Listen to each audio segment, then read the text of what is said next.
बिस्मिल्लाहिर्रहमानिर्रहीम। अस्सलाम वालेकुम प्ले ग्रुप क्लास। जल्दी से किताब का सफ़ा खोल लीजिए और आज हम करेंगे की राइटिंग। जी हाँ, so teachers as you always know कि आपने किताब के सफ़े पे बच्चों को कोई टूल पकड़ाने से पहले डिफरेंट टूल्स की प्रैक्टिस करवानी है।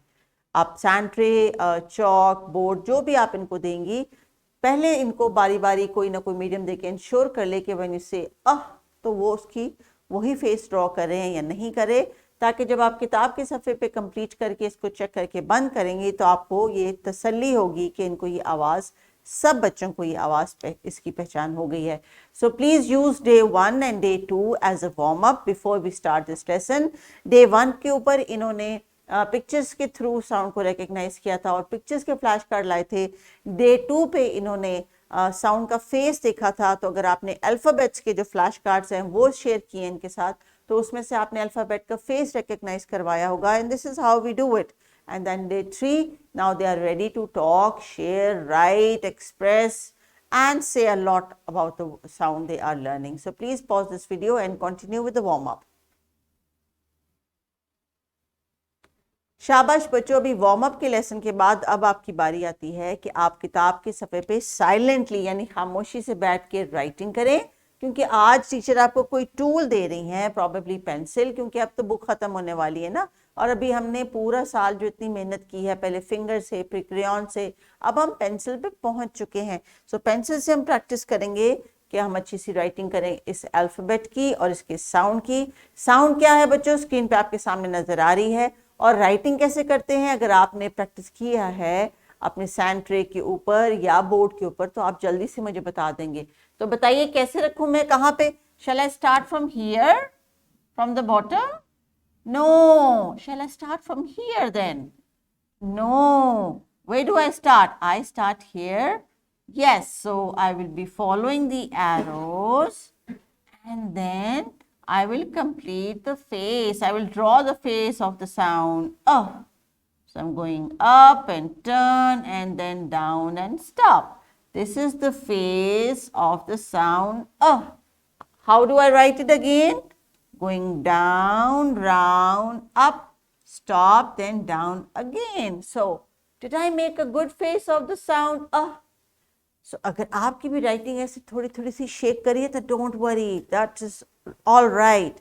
So teachers, this face is the face of but if they make this is not the face of even if they are shaking and making something like this is still the face of so आपने कोशिश करनी है कि बच्चों के इस confidence को आपने शेक नहीं करना, आपने कोशिश करनी है इनकरेज करें, अप्रिशिएट करें. लाइब्रेरी कॉर्नर में जब आप इनको भेजेंगी तो they will find the same face for you. So now students, just practice one more time here so that you can start your page and you complete it properly. Teacher, हर letter की formation का एक certain rule है, we have to practice that rule. We go down from the arrow using our pencil, following the dots, then going back up here to the next arrow and then stopping at the point at the bottom. Now this is how you're going to practice. आपकी book पे ये है, इसके ऊपर पहले बार बार practice कर ले और उसके बाद फिर आप करेंगे अपने बुक के बाकी का पेज कंप्लीट. और फिर आपने यही फेस किसी बेंडेबल मटेरियल से भी बना के दिखाना है टीचर्स को, एयर में राइटिंग करके दिखानी है. जो टीचर आपको कहेंगी बच्चों आपने इस साउंड का फेस ड्रॉ करके बच्चों ने टीचर को दिखाना है. And then that is the part of the class task and home task also, and there's a description box down there जिसमें आपको ये worksheet भी मिल जाएगी. टीचर्स प्लीज इस एज के ऊपर we just give them an idea, a hunch to write. लेकिन अभी इस 4 लाइन्स के टास्क पे आपने बच्चों को कतन प्रेशराइज नहीं करना. जो बच्चे इजीली लिख सकते हैं लेट देम, जो बच्चे नहीं लिख सकते उन्हें आपको ये वर्कशीट देने की ज़रूरत ही नहीं है. आपने ये डिसीजन लेना है कि कहाँ पे किस बच्चे को इस टास्क की ज़रूरत है, उसको दें. जो बच्चा भी किताब के सफ़े पे ही इसी पे स्ट्रगल कर रहा है, अगर टास्क आपने उसको लाजमी देना है तो कॉपी के ऊपर इसी तरह फ्री स्पेस की राइटिंग उनको दीजिए. लाइन बाउंड जो है आप सिर्फ उन बच्चों को करें जिनके हाथों के मसल्स और कॉन्फिडेंस डेवलप हो चुका हुआ है.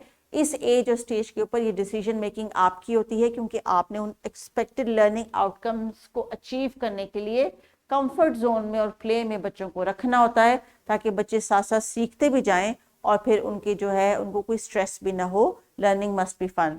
सो लेट्स रैप अप। डे 1 पे हमने की स्टोरी सुनी, वोकैबुलरी कुछ सीखी।